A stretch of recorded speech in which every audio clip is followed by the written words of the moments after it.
Know your food series के आज के इस एपिसोड में स्वागत है आप सभी का। और आज के इस वीडियो में हम रिव्यू करेंगे ब्रेड के बारे में। आज हम कंप्लीट बात करेंगे ब्रेड के बारे में, सब कुछ जानेंगे इसमें क्या अच्छा है क्या बुरा है।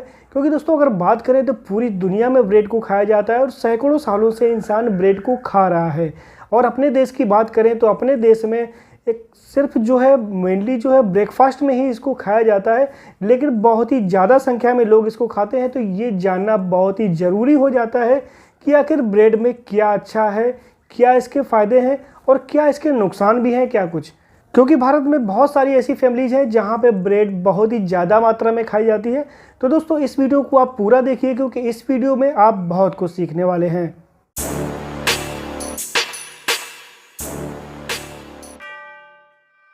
नमस्कार दोस्तों, मेरा नाम है विपिन और आप देख रहे हैं लिमिटलेस लर्निंग चैनल की एक सीरीज जिसका नाम है नो योर फूड।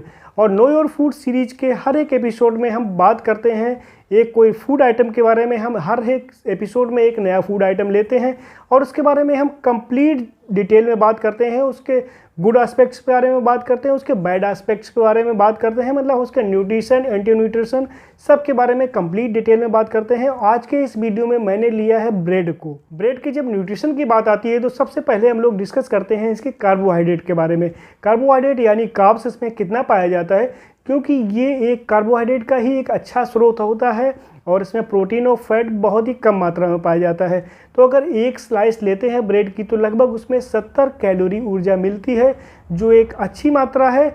और बात करें प्रोटीन की तो लगभग 2 ग्राम के लगभग प्रोटीन मिलती है और फैट की बात करें तो लगभग 1 ग्राम फैट मिलता है। तो इसको एक एनर्जी का एक स्रोत मान सकते हैं, लेकिन प्रोटीन और फैट का एक अच्छा स्रोत नहीं माना जाता है। तो गुड एस्पेक्ट के बाद अब हम लोग बात करते हैं ब्रेड के बैड एस्पेक्ट के बारे में कि इसमें बुराई क्या है। तो इसमें सबसे जो बुरी बात है या फिर हम कहें कि ब्रेड में जो सबसे कमी है वो है फाइबर की। क्योंकि अगर एक स्लाइस लेते हैं तो लगभग उसमें 0.6 ग्राम ही फाइबर मिलता है। और विटामिन और मिनरल्स की बात करें तो वो भी बहुत ही ज़्यादा नहीं मिलते हैं। विटामिन और मिनरल्स की भी बहुत ही कमी रहती है, जैसा कि फलों और सब्जियों में पाया जाता है। उसकी कंपेरिजन में इसमें विटामिन और मिनरल्स बहुत कम पाए जाते हैं।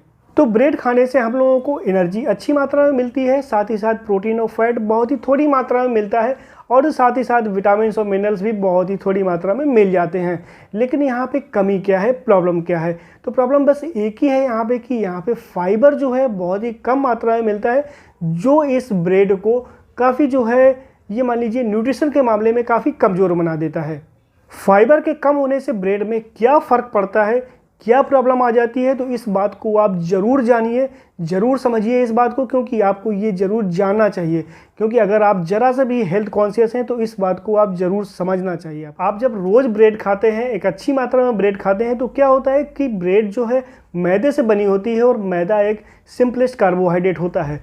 तो ये सिंपलेस्ट कार्बोहाइड्रेट होने की वजह से ये बहुत ही जल्दी डाइजेस्ट हो जाता है और डाइजेस्ट होने के बाद ये ग्लूकोज में कन्वर्ट होकर बहुत ही जल्दी हमारे ब्लड में मिल जाता है, जिससे हमें अच्छी खासी एनर्जी फील होती है। लेकिन इसमें प्रॉब्लम ये है कि इसमें ये सिंपलेस्ट कार्बोहाइड्रेट होने की वजह से ये बहुत ही फास्ट डाइजेस्ट होता है और बहुत ही फास्ट हमारे ब्लड शुगर को राइज कर देता है। तो उससे क्या होता है कि ब्लड शुगर जब बहुत ही तेज़ी से बढ़ता है तो हमारी बॉडी से इंसुलिन भी निकलता है उस ब्लड शुगर को डाउन करने के लिए। और जब ये कंडीशन रोज़ होती है, मतलब जब हमारी बॉडी में रोज़ स्ट्रेस पड़ता है, सुबह सुबह जब आप ब्रेड अच्छी मात्रा में खाते हैं तो उस समय क्या होता है कि जहाँ से इंसुलिन निकलता है, जो हमारे पैनक्रियाज से बीटा सेल से जहाँ से इंसुलिन निकलता है, वहाँ पे एक स्ट्रेस प्रोड्यूस होता है। मतलब कि वो सेल्स हमारी परेशान हो जाती हैं, बहुत सी स्ट्रेस में रहती हैं कि रोज़ रोज़ हमें बहुत ही ज़्यादा मात्रा में एक साथ बहुत सारा इंसुलिन निकालना पड़ता है। तो एक समय ऐसा आता है कि वो इंसुलिन प्रोड्यूसिंग सेल्स स्ट्रेस में आने की वजह से परमानेंटली डैमेज हो सकती हैं। और डैमेज होने की वजह से क्या है कि आपको डायबिटीज़ की जो संभावना है वो बढ़ सकती है, या फिर अगर आप डायबिटिक हैं तो ये आपको बिल्कुल भी नहीं लेनी चाहिए। क्योंकि ब्रेड का ग्लाइसेमिक इंडेक्स बहुत ही ज़्यादा होता है। ग्लाइसेमिक इंडेक्स मैं पहले भी बता चुका हूँ कि ग्लाइसेमिक इंडेक्स क्या होता है कि जैसे ही कोई भी आप खाना खाते हैं और आपका जो ब्लड शुगर है तेज़ी से राइज करता है उसके खाने के तुरंत बाद। जितनी जल्दी राइज करेगा उतना ही उसका ग्लाइसेमिक इंडेक्स अच्छा होता है। और अगर इसमें जब फाइबर होता है तो उससे क्या होता है कि इसका डाइजेशन स्लो होता है तो फिर क्या होता है कि हमारा जो ब्लड ग्लूकोज है वो धीमे धीमे राइज करता, और धीमे धीमे राइज करने के साथ साथ वो कांस्टेंट चलता काफ़ी लंबे समय तक, हमारी बॉडी को काफ़ी लंबे समय तक कांस्टेंट एनर्जी मिलती, जो हमारे लिए ज़्यादा ज़रूरी है। उससे क्या होता है कि हम कंटिन्यू लगातार जो है एनर्जेटिक फील करते हैं, हमारी बॉडी में एनर्जी रहती, एक्टिवनेस रहती है और अलर्टनेस रहती है, हमारी बॉडी लंबे समय तक बिना थके काम कर सकती है। इस वजह से जो फाइबर रिच फूड है वो ज़्यादा ज़रूरी होता है। तभी ये बोला जाता है कि आप जूस की जगह फलों का चुनाव करें। उसमें क्या होता है कि जूस अचानक से डाइजेस्ट होते हैं, अचानक से ब्लड ग्लूकोज राइज करता है, फिर डाउन हो जाता है। बट आप अगर फाइबर के साथ किसी फल को खाते हैं तो क्या है, वो एनर्जी काफ़ी लंबे समय तक बॉडी में रिलीज होती रहती है, ब्लड ग्लूकोज लंबे समय तक कॉन्स्टेंटली रिलीज करता है, जिससे हमारी बॉडी को कंटिन्यूअस एनर्जी मिलती रहती है, और जो हमारी सेहत के लिए अच्छा है, क्योंकि हमारा जो शरीर है वो इसी के लिए डिज़ाइन है।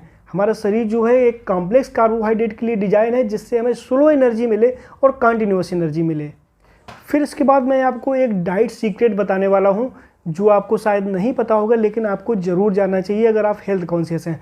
तो उसमें ये होता है कि अगर आप कोई भी डाइट लेते हैं जिसमें कि कार्बोहाइड्रेट की मात्रा बहुत ही अधिक है और प्रोटीन फैट कम है, जैसा कि अपने इंडियन खाने में इस समय है, तो उस कंडीशन में क्या होता है कि जब प्रोटीन और फैट की मात्रा कम होती है तो उस कंडीशन में क्या होता है कि हमारी जो बॉडी है वो ब्रेन को सिग्नल भेजती है बार बार कि आपके खाने में कुछ कमी है, आपकी डाइट जो है बैलेंस नहीं है, और हमारा ब्रेन अनसेटिस्फाइड फील करता है, असंतुष्ट फील करता है। फिर इसके बाद क्या होता है कि ब्रेन सिग्नल भेजता है कि आप कुछ खाएं, तो आपको बार बार कुछ खाने का मन करेगा, आप ज़्यादा खाएंगे, ओवर ईटिंग हो जाएगी, ओवर ईटिंग की वजह से आप ओबेसिटी और वेट गेन की प्रॉब्लम आपको हो सकती है। तभी आपकी जो बैलेंस डाइट होती है उसमें कॉम्प्लेक्स कार्बोहाइड्रेट की मात्रा अच्छी हो, साथ ही साथ प्रोटीन और फैट भी अच्छी मात्रा में हो, साथ ही साथ फाइबर की मात्रा भी अच्छी हो, तो जो है हमारा ब्रेन जो है सेटिस्फैक्शन फील करता है। फिर आपका जो है ब्रेन में ये सिग्नल नहीं जाते हैं कि आपको कुछ खाना चाहिए, आप बार बार कुछ खाना, आपका कुछ खाने का मन नहीं करता है, जिससे आप पूरे दिन एनर्जेटिक रहते हैं और आप अपना काम पूरे एनर्जी के साथ कर पाते हैं। और ये सब जो बातें मैं कह रहा हूँ ये सब वाइट ब्रेड के बारे में है। वाइट ब्रेड जो कि मैदा से बनी होती हैं, जो एक रिफाइंड जो आटा होता है उससे बनी होती हैं। लेकिन इस समय पे एक अल्टरनेट हम लोगों के सामने मौजूद है, हम लोग उसको कभी कभी नेगलेक्ट कर देते हैं क्योंकि उसका स्वाद थोड़ा सा कम अच्छा होता है। वो होती है होल व्हीट ब्रेड।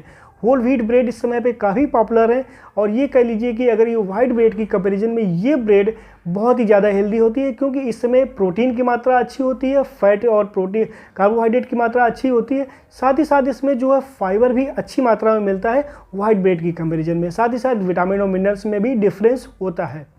फिर एक समस्या की बात कर लेते हैं कि अगर आप ग्रेन से बनी चीज़ें ज़्यादा खाते हैं, चाहे वो ब्रेड हो फिर या फिर चाहे वो अपनी रोटी हो, उस कंडीशन में क्या होता है कि इस ग्रेन्स में कुछ एंटी न्यूट्रिएंट पाए जाते हैं जो और न्यूट्रिएंट को एब्जॉर्प्शन को रोकते हैं। जैसे कि उनमें से एक एंटी न्यूट्रिएंट होता है फाइटिक एसिड, और फाइटिक एसिड ग्रेन्स में पाया जाता है। और जब ये फाइटिक एसिड क्या करता है कि हमारे जो बहुत सारे मिनरल्स हैं, खासतौर से जिंक, कॉपर, मैग्नीशियम और आयरन, इनके एब्जॉर्प्शन को कम कर देता है, उनको बाइंड कर लेता है, जिससे वो एब्जॉर्प्शन के लिए फ्री नहीं रह पाते हैं, जिससे हमें इन मिनरल्स की कमी होने लगती है। मतलब वो खाने में हमारे अच्छी मात्रा में रहते हैं लेकिन वो एब्जॉर्ब नहीं हो पाते हैं। तो इन सबसे बचने के लिए जो सबसे अच्छा तरीका होता है वो है सोकिंग, मतलब आप इसको फुलाएं, और साथ ही साथ स्प्राउट, मतलब आप इसको जो अंकुरित करके अगर खाते हैं तो ये समस्या, एंटी न्यूट्रिएंट की समस्या बिल्कुल ख़त्म हो जाती है। और इसी एंटी न्यूट्रिएंट से बचने के लिए इस समय एक नई ब्रेड आई हुई है जिसे हम लोग बोलते हैं sprouted wheat bread. Sprouted wheat bread जो होती है वो इस समय बहुत ही पॉपुलर है, खासतौर से वेस्टर्न कंट्रीज़ में ज़्यादा पॉपुलर है, क्योंकि इसके फ़ायदे जो है वाइट ब्रेड की तुलना में कहीं ज़्यादा हैं, कहीं अच्छे हैं, क्योंकि इससे हमें जो है ज़्यादा मात्रा में मिनरल्स, विटामिन, कार्बोहाइड्रेट, प्रोटीन वगैरह सब कुछ इसमें ज़्यादा मात्रा में हमें मिलता है। तो फिर आपको कहीं पर भी स्प्राउटेड ग्रेन ब्रेड का अगर कहीं भी अल्टरनेट मिल रहा है, कहीं भी ऑप्शन मिल रहा है, तो हमेशा वाइट और जो ब्राउन ब्रेड है उसकी कंपैरिजन में आप स्प्राउटेड जो है ब्रेड उनको चूज कीजिए, वो आपके हेल्थ के लिए बहुत अच्छी रहेंगी। फिर इसके बाद हम लोग अगर ओवरऑल बात करें कि अगर आप ब्रेड लंबे समय तक और बहुत ही अच्छी मात्रा में रोज़ अगर आप नाश्ते में लेते हैं तो आपको कौन कौन सी बीमारियां आपको घेर सकती हैं या कौन कौन सी बीमारियों के चांसेस आपको बढ़ सकते हैं। तो सबसे पहला आता है इसमें कार्डियोवास्कुलर डिजीज, मतलब आपकी जो हृदय रोग हैं, हृदय रोग संबंधी जो प्रॉब्लम आपकी बढ़ सकती हैं, जैसे कि आपका ब्लड प्रेशर बढ़ सकता है, साथ ही साथ जो है आपको स्ट्रोक वगैरह की समस्या हो सकती है। दूसरा, आपको कॉन्स्टिपेशन की प्रॉब्लम हो सकती है क्योंकि इसमें फाइबर कम होता है, जिससे कॉन्स्टिपेशन हमेशा आपको बना रहेगा। साथ ही साथ इसके बाद हम लोग बात कर लेते हैं कि अगर आप इसको लेते हैं तो आपको ओबेसिटी हो सकती है, आपका वेट बढ़ सकता है, आप मोटापे के शिकार हो सकते हैं। फिर इसके बाद आप डायबिटीज़ टाइप 2 के भी शिकार हो सकते हैं, उसकी संभावना बढ़ जाती है। खासतौर से अगर आप बाउंड्री लाइन में हैं या फिर आपका जो ब्लड ग्लूकोज है अगर 180 के अबाउट है तो फिर आपको ब्रेड नहीं लेनी चाहिए। फिर अब हम लोग बात करते हैं एक ऐसे टॉपिक के बारे में जो आपको ज़रूर समझना चाहिए, क्योंकि ब्रेड एक पैक्ड फूड है और डॉक्टर्स हमेशा मना करते हैं कि पैक्ड फूड आपको कम इस्तेमाल करने चाहिए, जैसे कि ब्रेड या बिस्किट वगैरह। ये एक पैक्ड फूड है, आपको इनका इस्तेमाल कम से कम करना चाहिए। ऐसा क्यों होता है? क्योंकि पैक्ड फूड में इसको लंबे समय तक इसके शेल्फ लाइफ बढ़ाने के लिए या फिर ये लंबे समय तक फ्रेश बना रहे और ये लंबे समय तक ख़राब ना हो, तो इसमें क्या है, कुछ प्रिजर्वेटिव डाले जाते हैं और साथ ही साथ इसकी क्वालिटी अच्छी करने के लिए, इसका टेक्सचर अच्छे करने के लिए, इसमें इसकी जो क्वालिटी, जैसे कि ब्रेड की बात करूं तो ब्रेड अच्छी से स्पॉन्जी और बहुत ही अच्छी क्वालिटी की अगर ब्रेड बनानी है तो कुछ इसमें फूड एडिटिव भी मिलाए जाते हैं, जो हमेशा बहुत ही ज़्यादा विवादों का विषय रहा है। बहुत सारे न्यूज़पेपर्स में इसके बारे में निकलता रहता है, आपने पढ़ा भी होगा। तो उसके बारे में कुछ जो फूड एडिटिव और प्रिजर्वेटिव हो उसके बारे में हम लोग बात कर लेते हैं। तो सबसे पहले हम लोग बात कर लेते हैं कि इसके पहले फूड एडिटिव के बारे में जो काफ़ी विवाद का विषय रहा है, वो है पोटेशियम ब्रोमेट या फिर पोटेशियम आयोडेट। पोटेशियम ब्रोमेट और पोटेशियम आयोडेट का काम क्या होता है कि ये क्वालिटी, इसकी गुडनेस जो है मेंटेन करता है और इससे जो है ब्रेड की जो क्वालिटी है वो बहुत ही अच्छी आती है। और फिर अगर आप पैकेट देखें तो उसमें कभी कहीं भी पोटेशियम आयोडेट या पोटेशियम ब्रोमेट नहीं लिखा मिलेगा, उसकी जगह आपको क्या मिलेगा, E924 मिलेगा। E924 मिलेगा तो समझ जाइए कि आपके इसमें पोटेशियम ब्रोमेट वगैरह मिला हुआ है।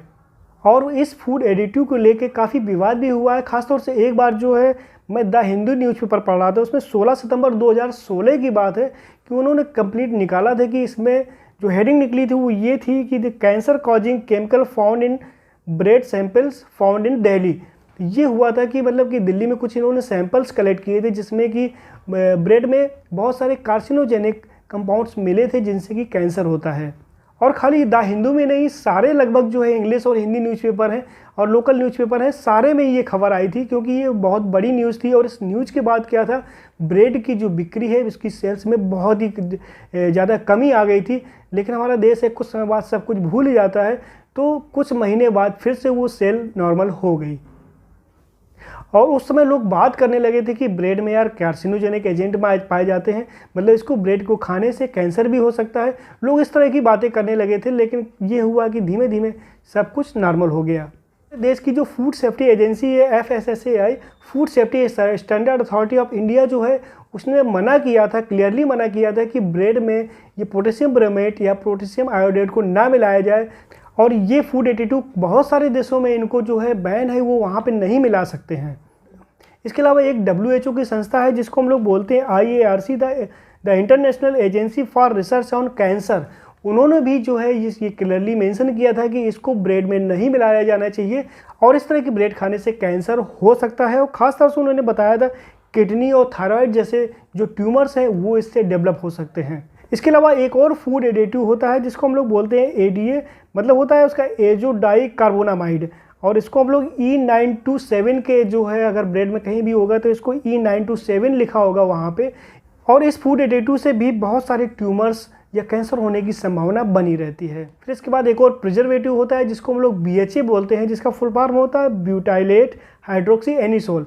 ये भी ब्रेड में मिलाया जाता है कि जिससे कि ब्रेड लंबे समय तक खराब ना हो। और इंडिया की बात करें तो इंडिया में अपने BHA का भरपूर यूज हो रहा है, खूब धड़ल्ले से यूज हो रहा है, लेकिन सिंगापुर जैसे कंट्रीज़ में इसको पूरी तरह से बैन कर दिया गया है। वहाँ पे अगर कोई इसको यूज करता है तो लगभग 15 साल की सज़ा उन्होंने रखी है, क्योंकि इसमें जो है कुछ respiratory problem, asthma, allergic reactions वगैरह होती हैं, इस वजह से वहाँ पे कंप्लीट बैन कर रखा है। तो दोस्तों ये था कंप्लीट ब्रेड के बारे में। तो उम्मीद है आज का वीडियो आपको पसंद आया हो, तो प्लीज़ लाइक ज़रूर कीजिएगा। और लगता है अगर आपको किसी के साथ मुझे शेयर करना चाहिए तो प्लीज़ उसके साथ शेयर भी ज़रूर कीजिएगा। और इसके साथ साथ मेरे चैनल को सब्सक्राइब भी करना ना भूलें, क्योंकि इस तरह से हेल्थ रिलेटेड वीडियो मैं आपके लिए अपलोड करता रहता हूँ। तो मिलते हैं एक नए वीडियो में एक नए फूड आइटम के साथ। तब तक अपनी और अपनों की सेहत का खूब ख्याल रखिए। धन्यवाद दोस्तों।